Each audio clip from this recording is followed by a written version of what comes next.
బెంగాల్ తరహా పోరాటాలకు సిద్ధం కావాలి అంటూ ఉన్నారు బీజేపీ జాతీయ అధ్యక్షుడు నితిన్ నబీన్. తెలంగాణ బీజేపీ నేతలకు కొన్ని సూచనలు కూడా చేశారు. మీరు ఇలాగే ఉంటే ముందుకు పోలేం, ఇకనైనా మారండి, పార్టీని అధికారంలోకి తీసుకొచ్చేలా పని చేయండి అని చెప్పేసి. అంటే బెంగాల్ తరహా పోరాటాలకు సిద్ధం కావాలి అంటూ ఉన్నారు. आपने जितने प्रयास पश्चिम बंगाल में किए हैं उसका दुगना प्रयास तेलंगाना की धरती पे भी कीजिए मित्रों। आपने जितने प्रयास पश्चिम बंगाल में किए हैं उसका दुगना प्रयास तेलंगाना की धरती पे भी कीजिए मित्रों। బెంగాల్ తరహాలో తెలంగాణలో కూడా అధికారంలోకి వస్తాము, రావాలి అంటూ ఉన్నారు సార్. అంటే బెంగాల్ రాజకీయాలని తెలంగాణ రాజకీయాలతో పోల్చొచ్చా? ఇది బీజేపీకి సాధ్యమేనా? అంటే బెంగాల్లో చేసిన ప్రయత్నం ఇక్కడ కూడా చేయండి అని అంటున్నారు. కానీ బెంగాల్లో ఉన్న పరిస్థితులు తెలంగాణలో ఉన్న పరిస్థితులు ఒకే రకంగా ఉంటే ప్రయత్నం ఒకే రకంగా ఉంటుంది. సో ప్రయత్నము అనేది పరిస్థితులు కూడా ఉంటుంది, ఈ ప్రయత్నం పైన ఆధారపడి ఉండదు. అయినా ఒకటి మాత్రం నిజమేంటంటే బీజేపీ ఇప్పుడు నిన్న నుంచి 3-day టూర్ ఇది. బీజేపీ ఆల్ ఇండియా ప్రెసిడెంట్ ఒక రాష్ట్రంలో 3 రోజుల పాటు ఉండబోతున్నాడు. అంటే మిషన్ సౌత్ మొదలైంది. అంటే 2014లో బీజేపీ నార్థన్ అండ్ వెస్టర్న్ ఇండియాలో భారీ విజయాలు సాధించి east and south unfinished agenda 2019కి వచ్చే వరకు ఈస్ట్ వర్డ్ లో కూడా ఎక్స్పాన్షన్ అయిపోయి 2024 నాటికి ఈస్ట్ వర్డ్ ఎక్స్పాన్షన్ ముగిసింది. మీకు బెంగాల్, అస్సాం, ఒరిస్సా 3 రాష్ట్రాలు గెలిచారు, బీహార్ గెలిచారు. So east word expansion is complete. బీహార్లో కూడా బీజేపీ ముఖ్యమంత్రి ఇన్స్టాల్ చేసుకున్నారు. సో ఇక మిగిలింది వాళ్ళకి సౌత్ ఒకటే. బీజేపీ అశ్వమేధ యాగం లేదా బీజేపీ రాజసూయ యాగానికి మిగిలిన ప్రాంతం ఏమైనా ఉందంటే సౌత్. సౌత్ లో కర్ణాటకలో బీజేపీకి మొదటి నుంచి ట్రెడిషనల్ గా బలం ఉంది కనుక రేపాడ కాంగ్రెస్ పార్టీకి కాదనుకుంటే తమకే వస్తున్న నమ్మకం బీజేపీకి ఉంది. ఈవెన్ అసెంబ్లీ ఎన్నికల్లో కాంగ్రెస్ గెలిచిన లోక్సభ ఎన్నికల్లో బీజేపీయే పై చేయి సాధిస్తూ వస్తోంది. ఇటీవల కూడా తమిళనాడులో బీజేపీకి ఆశలు కంప్లీట్ గా పోయాయి. వాళ్ళు ఒకటే సీట్ వచ్చింది, ఏడీఎంకే బలహీనపడింది, ఉన్న అన్నామలే వెళ్ళిపోయాడు. కేరళలో ఎంత చేసినా సీట్లు పెరగడము, ఓట్లు పెరగడమే తప్ప అధికారం అనేది కనుచూపు మేరలో కూడా బీజేపీకి కేరళలో లేదు. అక్కడ ఒక ఎంపీ గెలుచుకున్న లాస్ట్ టైం అదే చాలా ఎక్కువ, ఆ ఎంపీ నిలబెట్టుకోవడమే. ఇక బీజేపీకి ఆశల్లా తెలంగాణ, ఎందుకంటే సగం ఎంపీ సీట్లు గెలుచుకున్న లాస్ట్ టైం 8 సీట్స్. సో అందువల్ల ఆంధ్రప్రదేశ్లో బీజేపీ మైనర్ జూనియర్ పార్ట్నరే, అక్కడ కూటమిలో భాగంగా ఉన్నారు. ఇప్పటికిప్పుడు కూటమి నుంచి బయటికి వచ్చి వాళ్ళు సొంతగా చేసేది ఏమీ లేదు అక్కడ. సో అందువల్ల ఇక మిగిలిన ఆశల్లా తెలంగాణలోనే. అందువల్ల మిషన్ తెలంగాణ స్టార్ట్ చేసింది బీజేపీ. కానీ ఛాలెంజెస్ ఏంటంటే, ఒకటి స్ట్రాటజిక్ చాయిస్ ఆఫ్ లీడర్షిప్, అంటే నాయకత్వము ఎవరు ఉండాలి అనే విషయంలో. నాయకత్వం వ్యక్తులే కాదు, ఎవరిని పెడితే నాయకత్వం ఉంటుంది. ఇప్పుడు బెంగాల్ ఉందనుకోండి, బెంగాల్లో ఏంటంటే తృణమూల్ కాంగ్రెస్ కానీ అంతకుముందు లెఫ్ట్ కానీ భద్రలోక్ నాయకత్వం అంటే అర్బన్ మిడిల్ క్లాస్ లీడర్షిప్ ఉండే. సో మీకు శివేందు అధికారి రూపంలో ఒక grass roots rural leadership BJP పట్టుకుంది. అలాగే తృణమూల్ కాంగ్రెస్ నుంచి వచ్చిన నాయకుడు గనక తృణమూల్ కాంగ్రెస్ బలహీనతలేంటి, వ్యూహాలేంటి పూర్తిగా తెలిసిన నాయకుడు అక్కడ శివేందు అధికారి. అందువల్ల స్పష్టంగా ఒక strategic choice of leadership BJP బెంగాల్లో తీసుకుంది. తెలంగాణలో ఆ స్ట్రాటజిక్ చాయిస్ ఆఫ్ లీడర్షిప్ లేదు. బండి సంజయ్ నాయకుడిగా ముందు పెట్టారు. ఒక aggressive హిందుత్వతో, backward class ఐడెంటిటీతో Bandi Sanjay బాగా హడావుడి చేశాడు. దుబాక్లో గెలిచారు, ఒక వాతావరణం జిహెచ్ఎంసీలో గెలిచారు, ఒక వాతావరణం వచ్చింది, హుజరాబాద్ లో గెలిచారు. వచ్చిన వెంటనే కారణాలు ఏంటో తెలియదు, ఆయన మార్చేశారు. మార్చిపోని అగ్రెసివ్, అంతకన్నా అగ్రెసివ్ లీడర్ని పెట్టారంటే కిషన్ రెడ్డిని పెట్టారు. Kishan Reddy mature leader, seasoned leader. కానీ ఏ స్ట్రాటజిక్ చాయిస్ కింద కిషన్ రెడ్డి పెట్టారో ఎవరికి అర్థం కాదు. అదే అర్థం కాలంటే రామచంద్రరావును పెట్టడం ద్వారా అసలు స్ట్రాటజిక్ చాయిస్ ఇప్పుడు తీసుకోదలుచుకోలేదు. ఇప్పుడు ఓన్లీ ట్రాన్సిషన్ మేనేజ్మెంటే బీజేపీ లక్ష్యం. ఉన్నదాన్ని ఉన్నట్టుగా నడిపిస్తే చాలు అనే ధోరణికి వచ్చి రామచంద్రరావును పెట్టారు అన్నది స్పష్టమైపోయింది. ఈలోగా బీసీని ముఖ్యమంత్రి చేస్తామని ప్రకటించారు. కానీ పార్టీ అధ్యక్షుడుగా బీసీని తీసేసి కిషన్ రెడ్డి పెట్టారు, రామచంద్రరావు పెట్టారు. శాసనసభ పక్షంలో బీజేపీ నాయకుడిగా మీకు బీసీ బీసీని ఏమీ పెట్టలేదు. సో మళ్ళీ అక్కడ కూడా మహేశ్వర్ రెడ్డిని పెట్టారు. కేంద్ర కేబినెట్ లో కూడా బీసీలనేమి తీసుకోలేదు. సో అందువల్ల మీకు చెప్తున్న దానికి చేస్తున్న దానికి పొంతనే లేదు. అందువల్ల మొదటి డ్రాబ్యాక్ ఏంటంటే స్ట్రాటజిక్ చాయిస్ ఆఫ్ లీడర్షిప్. ఈ విషయంలో తెలంగాణలో బీజేపీ ఏం చేస్తుందో ఎవరికి అర్థం కాదు. రెండవది ఏంటంటే నరేటివ్. ఇప్పుడు ఏ అంశం ఆధారంగా నువ్వు ప్రజల దగ్గరికి ఓట్లకు పోవాలి, ప్రజలు నీకు ఎందుకు ఓటేయాలి, ఈ నరేటివ్ బిల్డింగ్ లో ఇప్పటికీ క్లారిటీ లేదు. అగ్రెసివ్ హిందుత్వతో వెళ్తే ఓట్లు పడతాయా లేదా అనేది క్లారిటీ లేదు.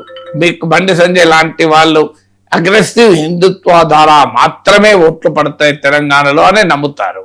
అలా కాదు, సోషల్ ఇంజనీరింగ్ చేయవాళ్ళు ఇక్కడ పడవు అనేది కొంతమంది వాదన. ఇప్పుడు ఈటల రాజేందర్ లాంటి వాళ్ళు తెలంగాణకు ఉన్న సామాజిక స్థితిలో మతం ఆధారంగానే రాజకీయాలు చేస్తే నడవదు అని.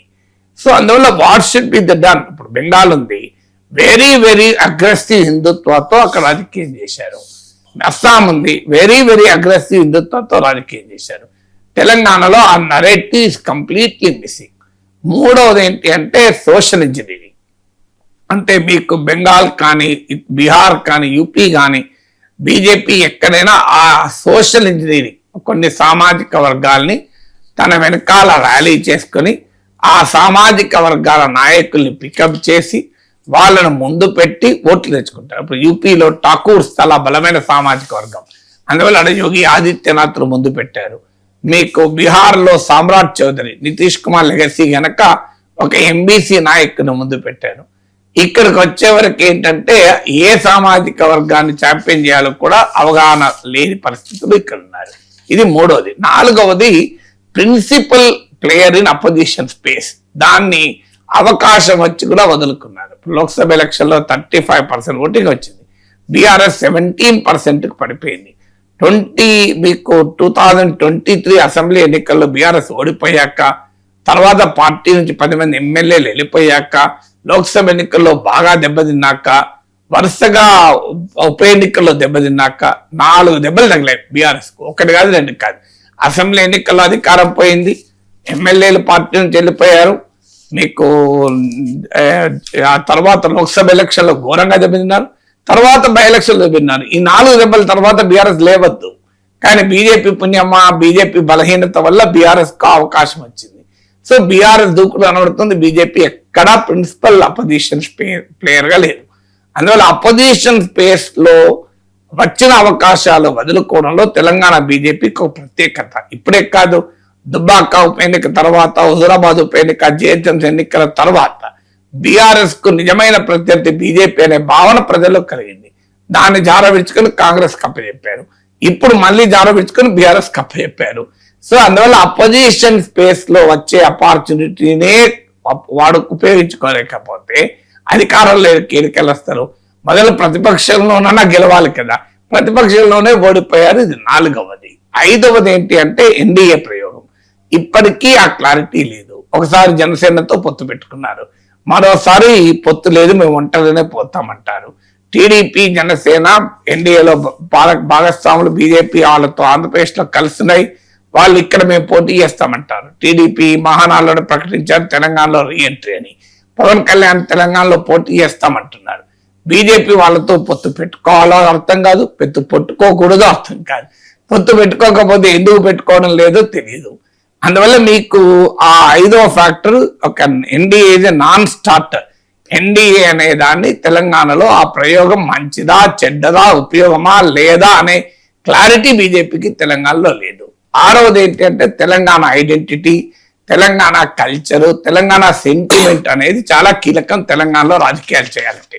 అది కాంగ్రెస్ అయినా, బీజేపీ అయినా, బీఆర్ఎస్ అయినా తెలంగాణ అస్తిత్వాన్ని దెబ్బతీసే విధంగా ఏ పని చేసినా తెలంగాణలో రాజకీయాలు చేయలేరు. కానీ బీజేపీకి తెలంగాణ ఐడెంటిటీకి వ్యతిరేకం అనే భావన రోజు రోజుకు పెరిగే ఆ పరిస్థితి ఏర్పడుతున్నాయి. మోడీ అన్న మాటలు మర్చిపోలేదు, తల్లిని చంపి బిడ్డను తీశారని తేజస్వి సూర్య ఇండియా పాకిస్తాన్ తో పోల్చారు. సో ఎక్కడైనా ఆ రకమైన వ్యాఖ్యలు చేస్తారో తెలంగాణలో పెరగాలనుకునేవారు. తెలంగాణ ఏర్పాటును భారత్ పాకిస్తాన్ తో పోల్చి తెలంగాణలో రాజకీయం చేయగలుగుతారా? ఆ తర్వాత మీకు మోడీ హైదరాబాద్ వచ్చి తెలంగాణ నాయకులతో తెలంగాణ సమాజంతో మమేకం కాకుండా వెళ్ళి ఆంధ్రప్రదేశ్ ముఖ్యమంత్రి ఉప ముఖ్యమంత్రి ఇంట్లో 2 గంటలు గడిపారు. అమరావతికి వెళ్ళి గడపచ్చు, తప్పేమీ లేదు. కానీ ఇది ఆప్టిక్స్, ఒక ప్రాపర్ ఆప్టిక్స్ ఉంటే తెలంగాణకు వచ్చినప్పుడు తెలంగాణ నాయకులతో, తెలంగాణ సమాజంతో, తెలంగాణలో ఉన్న ప్రముఖులతో ఇంటరాక్ట్ అయి తెలంగాణలో ఉన్న వివిధ వర్గాల నాయకులతో ఇంటరాక్ట్ అయితే పార్టీకి లాభం తప్ప తెలంగాణకు వచ్చి ఆంధ్రప్రదేశ్ ముఖ్యమంత్రి ఉప ముఖ్యమంత్రి ఇంటికి వెళ్ళి వస్తే ఏం ఉపయోగం? సో ఆ ఆప్టిక్స్ కూడా తెలంగాణ లేదు. ఇటీవల పవన్ కళ్యాణ్ వచ్చి పవన్ కళ్యాణ్ వర్సెస్ తెలంగాణ లీడర్స్ గా ఇటీవల వివాదం నడిచింది. ఆ వివాదంలో బీజేపీ పవన్ కళ్యాణ్ ను పూర్తిగా సమర్థించలేక, అదే సమయంలో ప్రశ్నించలేక ఇరకాటంలో పడి పవన్ కళ్యాణ్ కు ఒక రకంగా తప్పేంటి అని డిఫెండ్ చేసే పని చేసింది. తెలంగాణ సమాజం, తెలంగాణ రాజకీయ వ్యవస్థ, బీఆర్ఎస్, కాంగ్రెస్, తెలంగాణ వాదులు అందరూ కూడా పవన్ కళ్యాణ్ వ్యాఖ్యల్ని వ్యతిరేకిస్తే బీజేపీ మాత్రం ఏమీ చేయలేని పరిస్థితి ఉంది. ఇవన్నీ కూడా ఏం తెలియజేస్తుందంటే somewhere BJP is unable to understand, appreciate the Telangana identity. అనేక ఇష్యూస్ వస్తున్నాయి, దానిపైన ఎక్కడ బీజేపీ యాక్టివ్ గా ఉంది. నిన్న కాక మొన్న నుంచి చర్చ నడుస్తుంది. ఇరుపు కాగితం అనే ఒక సినిమా టైటిల్ పైన ఇంత పెద్ద వివాదం నడుస్తుంది. ఇది తెలంగాణ భాషను అవమానించారు అని చెప్పి పెద్ద వ్యతిరేకత వస్తుంది. తెలంగాణ బీజేపీ ఎక్కడ మాట్లాడుతుందా? ఇది సరైనది కాదు, ఇరుపు కాగితం అనేది తెలంగాణ భాష, తప్పే ఉంటుంది, తెలుగు సినిమాలకు తెలంగాణ భాషలో పెట్టకూడదా అని ఒక్క స్టేట్మెంట్ కూడా బీజేపీ నాయకులు నుంచి రాదు. అందువల్ల తెలంగాణ ఐడెంటిటీని ఓన్ చేసుకోకుండా, తెలంగాణ కల్చర్ను ఓన్ చేసుకోకుండా కేవలం హిందుత్వతో, మోడీ ఫ్యాక్టర్తో తెలంగాణలో గెలుస్తాము అనుకుంటే అది ప్రయోజనం లేదు. 7వది ఏంటంటే ఎంఐఎంను విమర్శిస్తే ఓట్లు పడతాయనే భ్రమలో ఇక్కడ ఉన్నారు. అది ఓట్లు పడవని గతంలోనే ప్రూవ్ అయింది. ఏం బీఆర్ఎస్ కు ఎంఐఎం ఉన్న సంబంధాలు ఎవరికి తెలియదా? అయినా 2 సార్లు బీఆర్ఎస్ కు బ్రహ్మాండంగా ప్రజలు పట్టం కట్టారు కదా. కాంగ్రెస్ కు ఎంఐఎం ఉన్న రిలేషన్షిప్ జూబ్లీహిల్స్ బై ఎలక్షన్ తెలియదు జనానికి. అయినా హిందువులంతా జూబ్లీహిల్స్ తో కాంగ్రెస్ కోట్లేశారు కదా. ఈ చిన్న వాస్తవాన్ని బీజేపీ గుర్తించలేకపోతుంది. సో ఎంఐఎం అన్న టార్గెట్ చేస్తే మనకు ఓట్లు వస్తాయనే భ్రమలో ఉన్నారు. సో ఈ ఫ్యాక్టర్స్ అన్ని కూడా బీజేపీకి తోడు 8వది మీకు అనైక్యత, నాయకులు బహుళ నాయకత్వం ఉంది, మల్టీ లీడర్షిప్ ఉంది, కానీ యునైటెడ్ లేదు. నాయకుల కొరత ఏమీ లేదు, కానీ వాళ్ళ మధ్య ఐక్యత లేదు. సో నాయకుల మధ్య ఐక్యత లేకుండా పరస్పర విరుద్ధం, క్రాస్ పర్పసెస్ పనిచేస్తుంటారు. ఓపెన్ గా ఒకరి మీద ఒకరు మాట్లాడుకుంటుంటారు, ఒకరినొకరు ప్రశ్నించుకుంటూ ఉంటారు. అసలు ఒకరి చేసే పనులు ఇంకొకరు చేసే పనుల సమన్వయం ఉండదు. సో పార్టీ నాయకత్వంలో ఉన్న సమన్వయ లోపం కూడా స్పష్టంగా కనబడుతోంది. సో ఇన్ని ఛాలెంజెస్ ఉండగా బెంగాల్ తరహా రిజల్ట్స్ తెలంగాణలో వస్తాయంటే ఆల్ ది బెస్ట్ అని చెప్పడం తప్ప ఇంకేం చేస్తాం.